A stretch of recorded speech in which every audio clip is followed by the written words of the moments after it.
Friends, तो हम अब आगे बात करने वाले हैं। राष्ट्रीय आय मैंने पूरे पढ़ा दिया। राष्ट्रीय आय पढ़े आपने, राष्ट्रीय आय को पूरा, राष्ट्रीय आय के जो अंग थे, मतलब जो जीडीपी, जीएनपी, एनएनपी, जितनी भी अपन ने वहां पे चीजें पढ़े थे, ये भी एक प्रकार से राष्ट्रीय आय कह सकते हैं। लेकिन राष्ट्रीय आय को लिखने के लिए उनका उपयोग नहीं करते। राष्ट्रीय आय का आकलन मैंने अलग ही बताया था, ठीक है ना। एनएनपी तो प्रीवियस वीडियो जो था इसके पहले का, आपने सबसे पहले तो उसको देखना है, उसके बाद ही इधर आना है। इधर नहीं तो वैसे ही आ गए हो तो पहले आप उसको देख लें, नहीं तो इधर का कुछ पल्ले पड़ने वाला है नहीं, ठीक है। इसीलिए बोल रहा हूं मैं, क्योंकि सब कनेक्टिविटी है हर चीज की, तो इस कॉन्सेप्ट का कनेक्शन वहीं से है, ठीक है। और ये बहुत जबरदस्त कॉन्सेप्ट है, ये भी उसके आगे का। क्या राष्ट्रीय आय की गणना करने की मैंने विधि तक बता चुका था, विधि मैंने बताया था कुजन एक्स के द्वारा, जो उन्होंने बताया कि कोई भी देश अपनी राष्ट्रीय आय की गणना करने के लिए 3 विधि का उपयोग करता है। वहां पर पूरा डिटेल चर्चा कर दी थी मैंने, ठीक है। उसके बाद मेन जो फैक्टर वर्क करते हैं इसके पीछे, कि जो राष्ट्रीय आय की गणना की जानी है, ठीक, तो राष्ट्रीय आय की गणना जो की जाती है उसके लिए आधार मानते हैं या तो लागत को या तो मूल्य को, लागत को या तो मूल्य को, ठीक है। तो इसी पे अब हम बात करने वाले हैं। तो राष्ट्रीय आय की गणना किस पे की जाएगी, या तो लागत पे की जाएगी या तो मूल्य पे की जाएगी। अब नॉर्मल वे में लागत मूल्य ऐसा लगता है बोलने में सिमिलर शब्द है ना, बोलने सुनने कहने में जो नॉर्मली बात की जाती है उस पर ऐसा लगता है कि यार एक ही चीज तो है। लेकिन लागत क्या होती है और मूल्य क्या होता है, सबसे पहले बेस चीज तो ये समझ ले। लागत कॉस्ट, कॉस्ट क्या होती है, किसी भी चीज की कॉस्टिंग, कितने में वो बनकर पड़ी, ठीक है।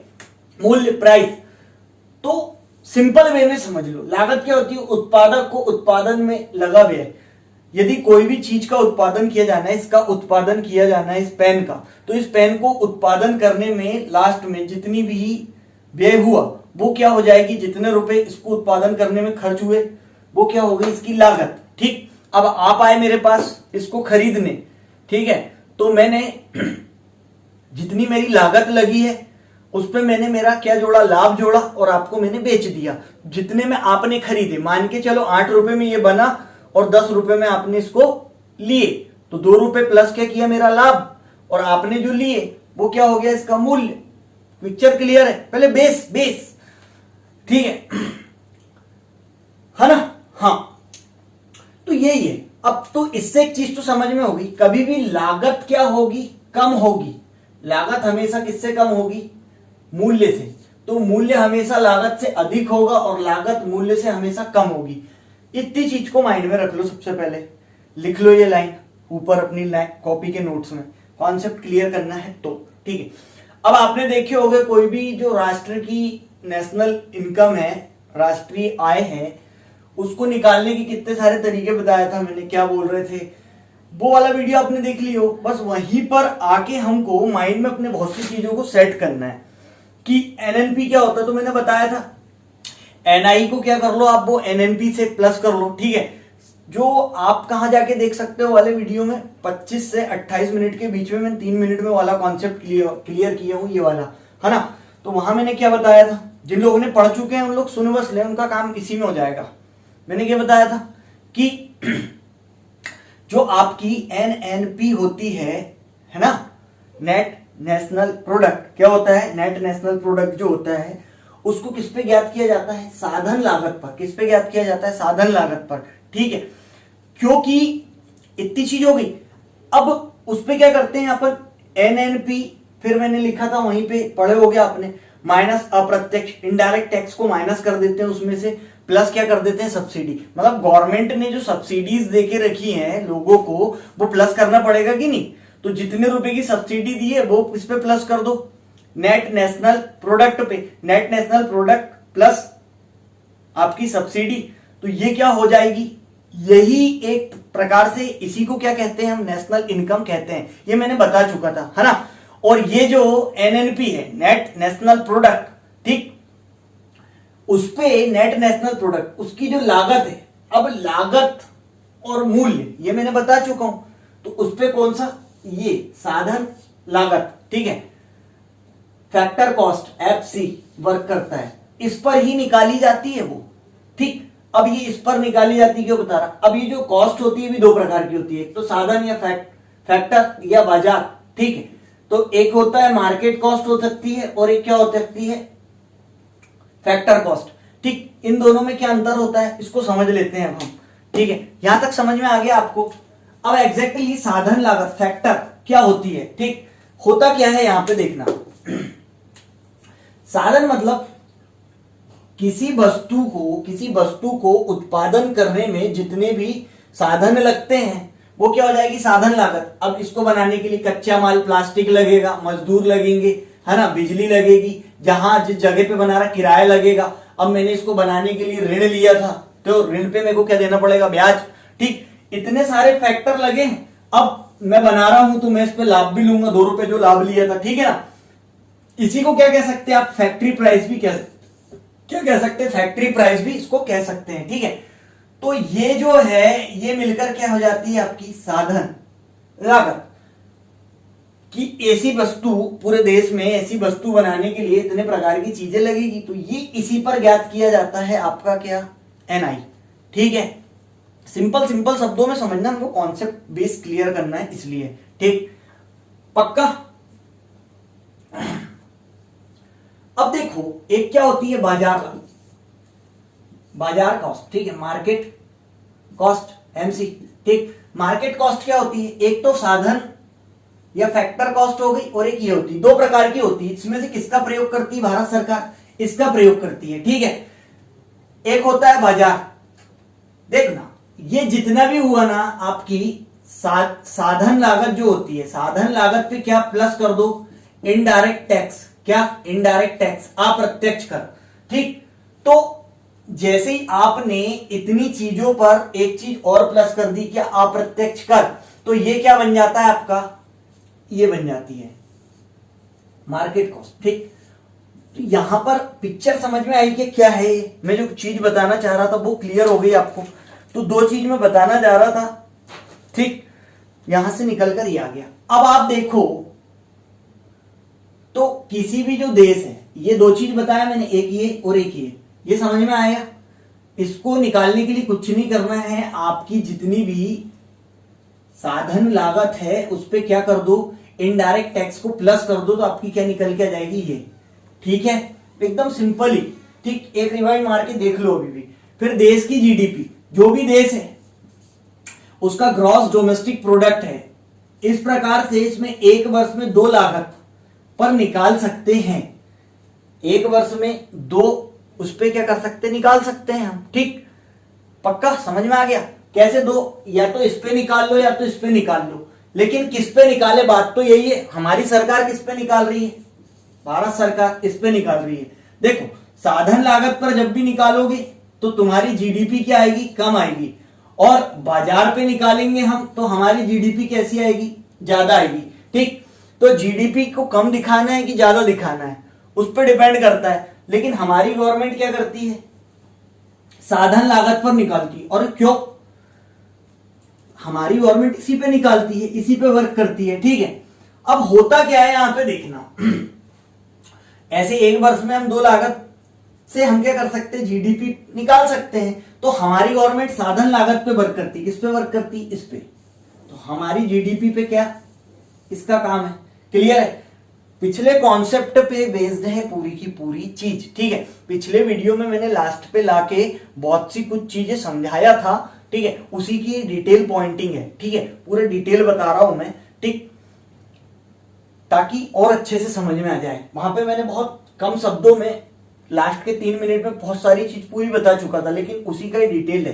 ठीक है, हाँ, तो भारत क्या करता है, भारत इस पर बाद में क्या करता है, काम तो इसी पे करता है साधन लागत पर, बस बाद में क्या करता है, जब उसको काम करने का पूरा काम कंप्लीट हो जाता है उसमें अप्रत्यक्ष कर को क्या जो करता है, जोड़ देता है। इनडायरेक्ट टैक्स को लास्ट में क्या करता है, जोड़ देता है। तो इस पे ना निकालकर वो क्या करता है, डायरेक्टली पूरी की पूरी चीज पे इनडायरेक्ट टैक्स को क्या करता है, प्लस कर देता है। ठीक, देखो कान है, इधर से पकड़ो या इधर से, बात वही है, लेकिन इनके कान पकड़ने में अंतर आ रहा है और वही अंतर को हमको ध्यान रखना है। कौन सा अंतर आ रहा है, भारत क्या करता है, ये लगा के काम कर लेता है, एफसी लगा के काम कर लेता है, फैक्टर कॉस्ट लगा के काम करता है, और लास्ट में क्या करता है, अप्रत्यक्ष कर को जोड़ देता है, अप्रत्यक्ष कर को जोड़ देता है। ठीक, इतनी पिक्चर समझ में आई। इस प्रकार से ये जो कॉस्ट है, कौन सी वाली, फैक्टर कॉस्ट, ठीक, साधन लागत, तो हमारे यहां पर जीडीपी, ठीक, या नेशनल इनकम पर जो लगती है वो क्या लगती है, साधन लागत। तो जो आर्थिक समीक्षा देती है हमारी भारत सरकार, वो किसके आधार पर देती है, साधन लागत के आधार पर। क्लियर है पिक्चर। अब आगे बात करता हूं मैं, देखो राष्ट्रीय आय की गणना, ठीक, एक चीज और होती है, कौन सा, मूल्य या प्राइस पर, मतलब उपभोक्ता द्वारा जितने में खरीदा जाता है, उपभोक्ता द्वारा जितने में खरीदा जाता है, ठीक, इस पे भी दो चीज है, मूल्य दो प्रकार का होता है, एक तो स्थिर मूल्य, दूसरा चालू, स्थिर और चालू। तो स्थिर मतलब कांस्टेंट जो बना हुआ है, ठीक, और चालू करंट, ठीक। तो जो स्थिर है और जो चालू है ये दो प्रकार के होते हैं, ठीक है। अब यहां पर देखना है लायक क्या है, समझो इस बात को। वर्तमान में उत्पादित वस्तु का मूल्य पिछले आधार वर्ष से निकाला जाता है। अब एक क्या कर लिया जाता है, एक आधार वर्ष मान लिया जाता है, मैंने लास्ट वीडियो में बताया हुआ था, आधार वर्ष मान लेते हैं, ठीक है, उस पे दो ये होती है, बताया था। अब उसी की डिटेल देखो, तो एक आधार वर्ष मान लेते हैं, ठीक। ऐसा महंगाई को स्थिर मानकर किया जाता है कि महंगाई बढ़ी नहीं है, महंगाई उसी समय जितनी है, ठीक। तो वो एक आधार वर्ष मान लेते हैं और उस आधार वर्ष के हिसाब से क्या करते हैं कि यार अब वर्तमान में आज के समय में मैंने ये वस्तु उगाया 2020 में और 2016 में ये जो वस्तु मैं बना रहा था, तो जब से लेके आज तक महंगाई बढ़ी नहीं है, मेरा या गवर्नमेंट का मानना ऐसा है। और हम उसी आधार वर्ष को मानकर क्या करते हैं, वस्तु का प्राइस, मूल्य क्या करते हैं, डिसाइड करते हैं। Picture clear. अब ऐसा महंगाई को स्थिर मानकर किया जाता है। ये काम कब किया जाता है, जो महंगाई है वो क्या है, स्थिर है, एक चीज, ठीक। तो अब देखो आगे, तो ऐसा क्या है, महंगाई को स्थिर मानकर किया गया, ठीक। अब वास्तव में क्या हो रही है, यदि महंगाई ऊंची हो और नियंत्रण में नहीं रह रही है, तब जीडीपी की गणना स्थिर पर नहीं की जाएगी। तो क्या होगा, यदि अब जीडीपी की गणना स्थिर पर नहीं करेंगे तो क्या होगा, यदि महंगाई बढ़ रही है और नियंत्रण में नहीं रह रही, महंगाई बढ़ रही है और नियंत्रण में नहीं रह रही, तो स्थिर पर नहीं की जाएगी। तो यदि धोखे से स्थिर पर नहीं कर रही है कोई गवर्नमेंट, तो क्या हो रहा है, देश की जो समृद्धि, ठीक है, समृद्धि और विकास, कोई भी देश की समृद्धि और विकास क्या होता है, अगले एक दो वीडियो में आपको फुल डिटेल मिलेगी, ठीक है। तो समृद्धि और विकास के, अब वहां पे जाके और अच्छा कॉन्सेप्ट क्लियर हो जाएगा। तो समृद्धि व विकास के उन्मूलन पर क्या प्रभाव पड़ा, मतलब देश की समृद्धि हो रही कि नहीं, विकास हो रहा कि नहीं, तो क्या प्रभाव पड़ा, इसका अनुमान लगा, कैसे लगाएंगे, तो इसका अनुमान नहीं लगा पाएंगे। तो बात ऐसी है कि यदि आपको अपने देश की समृद्धि और विकास का कितना अप हुआ है, वृद्धि हुई है, इसका अच्छा अनुमान लगाना है, तो आपको क्या करना पड़ेगा, स्थिर लागत पर काम करना पड़ेगा, सॉरी स्थिर मूल्य पर काम करना पड़ेगा। किस पे काम करना पड़ेगा, स्थिर मूल्य पे, ठीक है। अब नॉर्मली ऐसा कहां देखा जाता है, विकासशील देशों में देखा जाता है कि विकासशील देश क्या करते हैं, इसको लेते हैं, ठीक है, और यहां पर से किसको लेते हैं, इसको और इसको, इन दोनों को लेकर ही क्या किया जाता है, विकासशील देशों में वर्क किया जाता है, ठीक। अभी होगा क्या, आगे मैं बात करता हूं उस पर, ठीक है। मूल्य, चालू मूल्य पर यदि जीडीपी की गणना की जाए, चालू होता क्या है, उत्पाद, कोई भी जो प्रोडक्ट होता है उस पर जो एमआरपी लिखी होती है ना, मिनिमम रिटेल प्राइस, है ना, क्या होता है, मिनिमम रिटेल प्राइस, ठीक है, sorry minimum maximum retail price, ठीक। तो जो कोई वस्तु होती है उसका जो एमआरपी लिखा होता है ना, वही क्या होती है, करंट या चालू प्राइस होती है, ठीक है। उसमें होता क्या है, जो आधार वर्ष माने रहते हैं ना, कोई एक आधार वर्ष माने थे, उस आधार वर्ष से, ठीक, उस आधार वर्ष से वर्तमान समय में, उस आधार वर्ष से वर्तमान समय में, ठीक है, तो महंगाई की वर्तमान स्थिति को समायोजित करके निकाला जाता है, ठीक है। होता कुछ नहीं है, हमने क्या किए, ये जो स्थिर, यहां पर देखो, चालू निकालने के लिए क्या करना है, चालू इज इक्वल टू स्थिर प्लस आधार वर्ष से अब तक की मुद्रास्फीति। मुद्रास्फीति जो शब्द है क्या है कि वह स्थिति जिसमें मुद्रा का मूल्य वस्तु की तुलना में क्या हो जा रहा है, गिर जा रहा है।